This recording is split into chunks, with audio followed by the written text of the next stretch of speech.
Good morning, student. Today we start our chapter number 12, Analysis of Financial Statement. जो हमने financial statement बनाना सीखा है, उन फाइनेंशियल स्टेटमेंट का एनालिसिस कैसे करते हैं। तो एनालिसिस करने के कुछ टूल्स होते हैं, वो टूल्स हम इन चैप्टर्स में, जो हमारे आगे के चैप्टर्स हैं, इनमें हमको टूल्स की स्टडी करना है। Introductory: Financial statements are prepared by every business at the end of the accounting period. These statements consist of mainly two parts. First, income statement or statement of profit and loss, and second, position statement and balance sheet. Income statement is prepared to know the profit or losses of the businesses during an accounting year. Under this statement of profit and loss is prepared, which shows gross and net profit and distribution of dividend to the member. जो हमारा income statement होता है वो हम prepare करते हैं कि हमको कितना प्रॉफिट या लॉस हो रहा है ये पता करने के लिए, और जो हमारा स्टेटमेंट जो प्रिपेयर होता है इसी से हमको पता चलता है कि एक कंपनी को पता चलता है कि उसके पास कितना प्रॉफिट है as a dividend distribution to share holder, कि कंपनी अपने शेयर होल्डर को कितना डिविडेंड डिस्ट्रीब्यूट कर सकती है। Balance sheet: position statement is prepare on a particular date which shows the assets and liability of a business. These statement contain the important information. जो हमारी बैलेंस शीट होती है वो हमारा पोजीशन स्टेटमेंट होते हैं।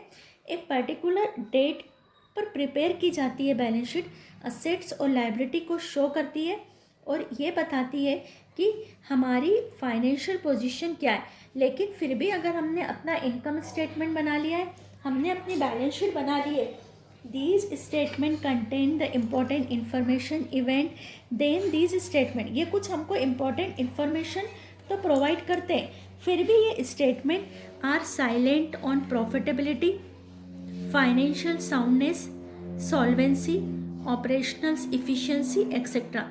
फिर भी हम किसी कंपनी की बैलेंस शीट को देख करके, उसका प्रॉफिट एंड लॉस अकाउंट को देख करके हम ये नहीं बता सकते कि उसकी प्रॉफिटेबिलिटी क्या है, फाइनेंशियल साउंडनेस क्या है, सॉल्वेंसी कैपेसिटी क्या है, ऑपरेशनल इफिशिएंसी क्या है। Beside this information are also necessary for investors, creditors, debenture holders, tax department, bankers, economists, जबकि ये सबके लिए important होती है। Thus, financial statement do not provide all necessary information required by various decision makers. As a result of this, analysis of these statements become necessary. तो हमारे जो information हमको चाहिए, प्रॉफिटेबिलिटी चाहिए, साउंडनेस चाहिए, सॉल्वेंसी कैपेसिटी चाहिए, तो ये जो हमारी रिक्वायर्ड इन्फॉर्मेशन होती है ये हमको जब मिलती है जब हम फाइनेंशियल स्टेटमेंट का एनालिसिस करते हैं। तो हम यानी अब हमको समझ में आया कि ये जो हमको चैप्टर से ये रीड क्यों करना है, क्योंकि अभी तक सिर्फ हमने 11th-12th में फाइनेंशियल स्टेटमेंट बनाना सीखे हैं, और वो financial statement profitability, solvency capacity, soundness, financial soundness नहीं बताते। तो ये सब फाइंड करने के लिए इंफॉर्मेशन जो हमको रिक्वायर्ड होती है, हमको एनालिसिस ऑफ फाइनेंशियल स्टेटमेंट करना पड़ता है। एनालिसिस वर्ड से पता है से ही हमको समझ में आता है कि एनालिसिस का मीनिंग होता है कि हम उसका डीप स्टडी करते हैं कि हमारा P&L क्या शो कर रहा है, हमारी बैलेंस शीट क्या शो कर रही है। तो now we start meaning of analysis of financial statement. Analysis of financial statement refer to the process of classifying figures shown in simple form, drawing conclusion from them. Analysis क्या refer करता है, एक process है classifying figures को classify करने की, और shown in simple form, उनको हम सिंपल फॉर्म में शो करते हैं जिससे कि कुछ कंक्लूज़न ड्रॉ हो सके, यानी हम बता सके कि हमारी प्रॉफिटेबिलिटी क्या है, हमारी सॉल्वेंसी कैपेसिटी क्या है। तो डाटा को क्लासीफाइंग करना, उसको सिंपल फॉर्म में शो करना जिससे कि हम कुछ कंक्लूज़न निकाल सकें। फॉर एग्ज़ाम्पल, अब ये एग्ज़ाम्पल वेरी इंपॉर्टेंट है। For example, in the year 2018, a business earned 5 lakh and B business earned 6 lakh. From the point of view of profit alone, B business is better. अगर हम सिर्फ simple देखें कि a business ने 5 lakh earn करे, B business ने 6 lakh earn करे, तो हम ये कह सकते हैं कि हमारा बी बिज़नेस बेटर है. But if the sales of A and B are 20 lakh and 30 lakh, A ने 20 लाख पर 5 लाख अर्न किया है, बी ने 30 लाख पर 6 लाख अर्न किया. Respectively we can assess their profitability by comparing profit with sales. The profitability of the both these business can be calculate as under. अब हम उनकी प्रॉफिटेबिलिटी कैलकुलेट कर रहे हैं.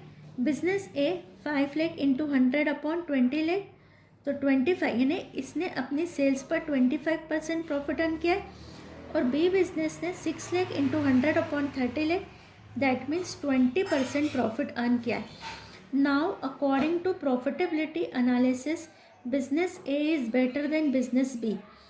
Above fact has come out of analysis of figures. और ये fact कब बाहर आए? जब हमने क्या किया है, जो फिगर्स है उनका एनालिसिस किया है. These way various financial information exist in income statement and position statement, which include item like income, expenses, assets, liabilities, capital, etc. When analysis is done to clarify meaningful relation between these items, जब हम किसी भी items में कोई meaningful relation बनाते, जैसे अभी हमने सेल्स और प्रॉफिट के बीच जो रिलेशन बनाया है, तो एक मीनिंगफुल रिलेशन हमारा बन के सामने आया है कि ए बिजनेस की प्रॉफिटेबिलिटी है 25% और बी बिजनेस की प्रॉफिटेबिलिटी है 20%. तो ऐसे हम अकाउंट एनालिसिस में कुछ रिलेशंस बनाते हैं और उनके बेसिस पर हम बताते हैं कि बिजनेस की प्रॉफिटेबिलिटी क्या है, सॉल्वेंसी कैपेसिटी क्या है. देन इट इज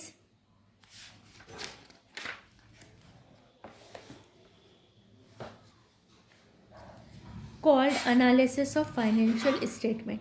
तो ये हमारा क्या कहलाता है? Analysis of financial statement. In simple term, financial statement analysis is systematically presentation of income statement and position statement. क्या है? Analysis is systematically presentation of income statement and position statement. Income statement और position statement का systematically presentation analysis होता है. The purpose of this statement is to tell about the profitability, efficiency and financial soundness of the business. जो भी हम analysis करते हैं, उन एनालिसिस को करने का जो हमारा पर्पस होता है वो क्या बताना? बिजनेस की प्रॉफिटेबिलिटी बताना, उसकी इफ़िशियंसी बताना, उसकी फाइनेंशियल साउंडनेस को चेक करना. It is clear from this that financial statement analysis is the process of valuation of mutual relationship between different fact of various parts of financial statement, so that correct information can be obtained from financial soundness and working efficiency of the organization. जिससे कि हमको अपनी company का, अपने business की financial soundness का पता चले, working efficiency of the organisation हमको पता चले. ये हमारा हो गया मीनिंग. जितना आपको मैंने मीनिंग बताया है, हमने बहुत बड़ा मीनिंग पढ़ा है, उसमें से आपको इम्पोर्टेंट पढ़ के 4-6 लाइनों का मीनिंग अपनी कॉपी में नोट करना है. अब है हमारा यहाँ पर characteristics of analysis of financial statement. Financial statement के एनालिसिस की कैरेक्टरिस्टिक्स क्या होती है? The following are the main characteristics of analysis of financial statement. First, analysis of financial statement present comparison of various financial data. क्या करते हैं हम? जो हमारे various financial data है उनका analysis करते हैं, comparison करते हैं. Analysis of financial statement is an art of simplifying complex data into understandable data. जब हम एनालिसिस करते हैं फाइनेंशियल स्टेटमेंट का, तो हम कॉम्प्लेक्स डाटा को सिंप्लीफाइंग करके उसको अंडरस्टैंडेबल बनाते, जिससे कि हमारे इन्वेस्टर्स, हमारे एम्प्लॉयज़, हमारे बैंकर्स शेयर होल्डर्स उसको समझ सकें। The third, analysis of financial statement show the changes in financial item. क्या बताते हैं ये हमारे कि हमारे फाइनेंशियल आइटम में क्या चेंजेस आ रहे हैं। Fourth, analysis of financial statement classifying the financial item into different categories. Different categories में हम आइटम को एनालिसिस करते हैं। There are various method of analysis of financial statement. Financial statement को एनालिसिस करने की वेरियस मेथड्स होती है। तो ये हमारा कंप्लीट हुआ characteristics of analysis of financial statement. Only 2 points आपको लर्न करने हैं।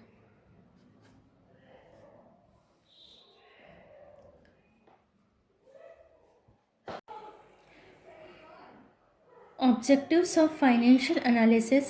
Following are the main objectives of analysis of financial statement. First, knowledge of earning capacity of business. The main objective of analysis is to know the appropriate profit in relation to invested capital. It enables the computation of earning capacity of the business and estimation of future earning capacity as well. Knowledge of earning capacity. जब हम financial statement का analysis करते हैं तो हमको business की earning capacity का पता चलता है। सिर्फ प्रॉफिट एंड लॉस अकाउंट के प्रॉफिट को देख करके हम डिसीजन नहीं ले सकते कि हमारा ऑर्गेनाइजेशन की कैपेसिटी क्या है। जब हम उसका एनालिसिस करते हैं, हम उसको सिंप्लीफाइड डाटा में कन्वर्ट करते हैं, फिर हमको पता चलता है कि हमारे बिजनेस की अर्निंग कैपेसिटी क्या है।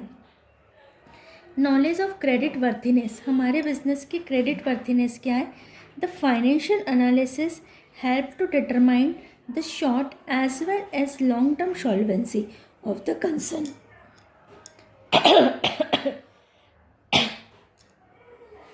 इससे हमको पता चलता है कि हमारी शॉर्ट टर्म और लॉन्ग टर्म सॉल्वेंसी कैपेसिटी क्या है। सॉल्वेंसी कैपेसिटी का मीनिंग होता है डेब्ट्स देने की capacity.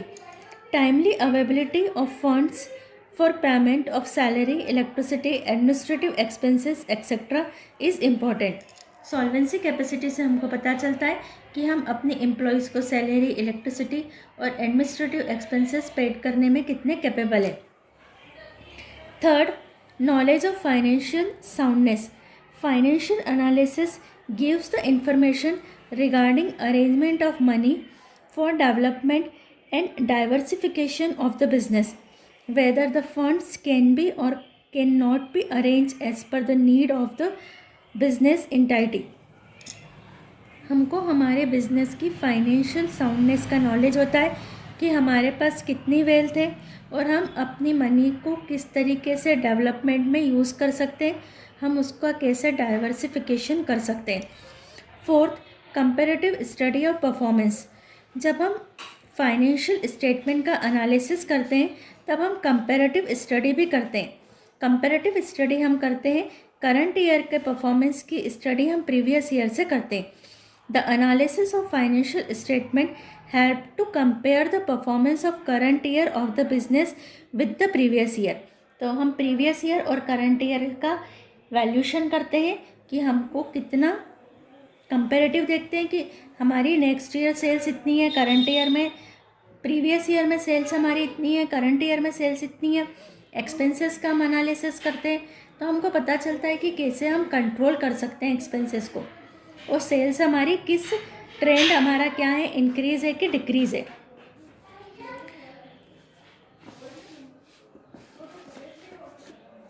Fifth point, helps in preparing budget. Analysis help in finding out the requirement of fund in future by forecasting the future needs. This is done by preparing budget. हम budget बना करके analysis कर सकते हैं। Comparative study with other firms. जैसे हम अपने खुद की प्रीवियस ईयर से कंपैरिजन करते हैं, हम अपने ही सेम टू सेम कोई कैपेसिटी वाले बिजनेस से कंपैरिजन कर सकते हैं। Analysis of financial statement help in comparing the profitability, solvency, etc. of the business with other business units. 7. Trend of business. Many businesses show a trend of continuous increase in sales and profits. Sometimes this could decrease. Analysis help to identify such trends. जब हम किस business का analysis करते हैं तो हमको trends का पता चलता है कि बिजनेस का ट्रेंड क्या है. Help to simplifying the financial data. Analysis present the accounting data in a classified and simplified form. Thus is make them more understandable and meaningful. जब हम डाटा को सिंप्लीफाई कर देते हैं तो हमारा डाटा मोर अंडरस्टैंडेबल और मीनिंगफुल हो जाता है. तो मैंने आपको 8 पॉइंट एक्सप्लेन किए. ओनली 4 पॉइंट आपको लर्न करने हैं. ओनली 4 पॉइंट ही आपको लर्न करना है. नाउ वी स्टार्ट सिग्निफिकेंस और इम्पोर्टेंस ऑफ फाइनेंशियल एनालिसिस. जो हमारा फाइनेंशियल एनालिसिस है इसका इम्पोर्टेंस वेरी IMP क्वेश्चन है ये वाला. Information from financial analysis are useful to various person parties. जो हम एनालिसिस करते हैं वो वेरियस पर्सन और वेरियस पार्टीज़ के लिए बेनिफिशियल होता है. Are interested to know about the financial position of the business concern. Analysis usually significant to the following categories of persons. First, significance for management. The management need to know what progress business is making towards its objective of achieving higher profitability, economic soundness, solvency, etc. यहाँ तक आपको टिक करना है. जो management है वो ये जानना चाहता है कि बिजनेस की प्रोग्रेस क्या है, उसने ऑब्जेक्टिव्स अचीव हो रहे हैं या नहीं हो रहे, प्रॉफिटेबिलिटी की कंडीशन क्या है, इकोनॉमिक साउंडनेस कितनी है, सॉल्वेंसी कैपेसिटी कितनी है. Second, significance for investors.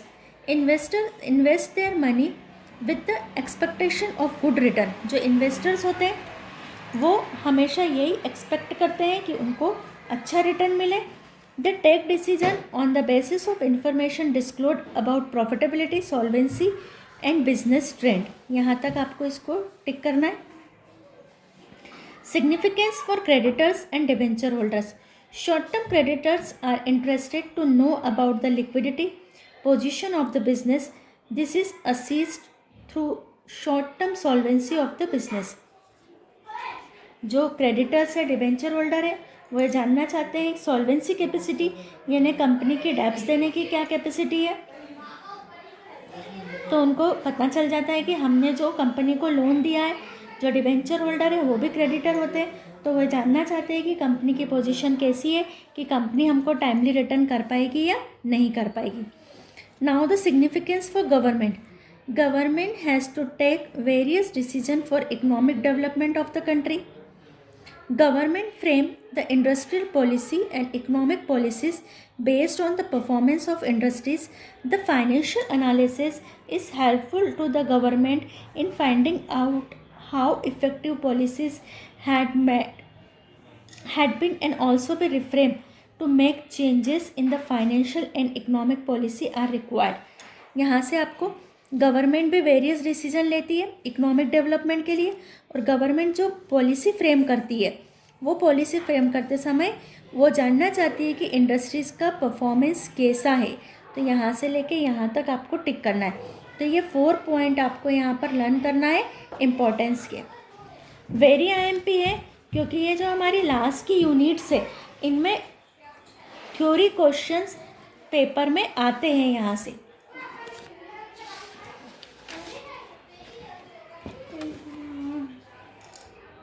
Now we start limitation of financial analysis. जहाँ हमने इसके ऑब्जेक्टिव देखे, कैरेक्टरिस्टिक्स स्टडी करी है, इम्पोर्टेंस है, वहीं फाइनेंशियल एनालिसिस की कुछ लिमिटेशन भी है. Through the analysis of financial statement is very useful but there are some limitation also. Some of this limitation are as follows. First, distrustful result, यानी ऐसे रिजल्ट होते हैं जिस पर हम ट्रस्ट नहीं कर सकते. Financial analysis is based on the result of financial statement. हम जो एनालिसिस करते हैं वो फाइनेंशियल स्टेटमेंट का एनालिसिस करते हैं.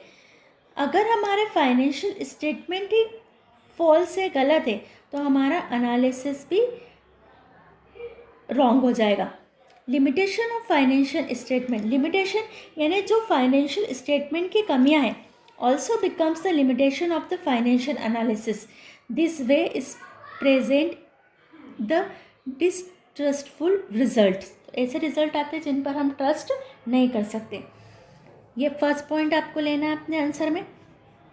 Second, limited scope, financial statements are prepared on the basis of some fundamental assumptions. There are certain areas which different policies can be adopted for valuation of stock and charging depreciation. जो financial statement बनाते समय कुछ fundamental एज्यूम्शंस होती है, जैसे depreciation की method को adopt करना, तो कोई सा ऑर्गेनाइजेशन फिक्स मेथड अडॉप्ट करता है, कोई सा organization reducing balance method use करता है। तो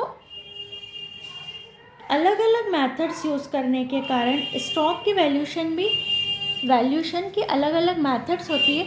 अब ऑर्गेनाइजेशन ने कौन से मेथड पर वैल्यूशन किया है उसका इफ़ेक्ट आता है। तो सिर्फ हम एनालिसिस करके फिगर्स को देखकर जो एनालिसिस करते हैं वो हमारा लिमिटेड होता है। Due to this facts analysis of financial statement is possible only in case of those units which adopt the same accounting policies. Correct comparative analysis is not possible for those business which follow the different policies and method.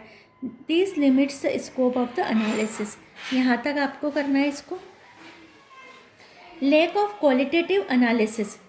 The financial statement show only the quantitative, सिर्फ quantity की बात करते हैं हम, amount की बात करते हैं, क्वालिटी की बात नहीं करते हैं। Qualitative information like satisfaction of employees, efficiency of management, goodwill, honesty and commitment to stock etc. are some important information which are not disclosed by financial statement. Therefore, these information are not also analyzed by the analysis of financial statement. क्योंकि ये सारे वो aspect है जो financial statement में नहीं आते और हम ओनली एनालिसिस करते हैं फाइनेंशियल स्टेटमेंट का। तो डैट मीन्स हमारा जो एनालिसिस है वो क्वालिटेटिव को नहीं एनालिसिस करता, तो लेक ऑफ क्वालिटेटिव एनालिसिस। तो ये हमारा यहाँ से लेकर के आपको पूरे में से सिर्फ 4 लाइनें आपको लिखते आना चाहिए। Fourth, based on incomplete information, financial analysis information is present in the terms of percentage. Financial analysis की जो इंफॉर्मेशन होती है वो परसेंटेज में शो होती है। Percentage of profit may be similar for 2 business units but they may differ completely in their size and nature. But वो उनके साइज़ और नेचर में क्या होती है, अलग अलग होती है। No verification of result, accounting ratios is also calculate under the financial analysis. There is no standard ratios against which the actual ratios can be compare all the time.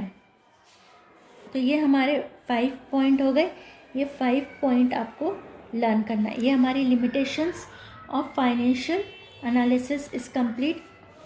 अब यहाँ पर हमारा टाइप्स है, ये सिर्फ टाइप्स के आपको name पता होना चाहिए, टाइप्स और methods of financial analysis. There are 2 types of financial analysis, horizontal analysis and vertical. Horizontal analysis, in this analysis financial statement of many years compare. हम क्या करते हैं, हमारे ही स्टेटमेंट के पिछले प्रीवियस ईयर्स से हम क्या करते हैं, कंपैरिजन करते हैं। तो ये हमारी कंपैरेटिव, आगे हम जो करेंगे ना दो, एक कंपैरेटिव और कॉमन। तो कंपैरेटिव हमारा हॉरिजॉन्टल होगा और कॉमन हमारा वर्टिकल होगा। Under this analysis figures of only 1 year is analysed with the respect of each other. यहाँ से यहाँ तक और ये यहाँ से आपको यहाँ तक, दोनों आपको नेम पता होना चाहिए। हॉरिजॉन्टल को हम कंपैरेटिव भी कहते हैं और वर्टिकल एनालिसिस को कॉमन साइज एनालिसिस भी कहते हैं। तो हमारी इस चैप्टर की थ्योरी आज के वीडियो में फिनिश हो गई है। नेक्स्ट वीडियो से हम स्टार्ट करने जाएंगे इसके न्यूमेरिकल्स। उसके लिए मैं आपको फॉर्मेट दूंगी। फर्स्ट मैं आपको फॉर्मेट दूंगी, वो फॉर्मेट आपको लर्न करना है, फिर हम उस फॉर्मेट के बेस पर क्वेश्चंस अपने सॉल्व करेंगे।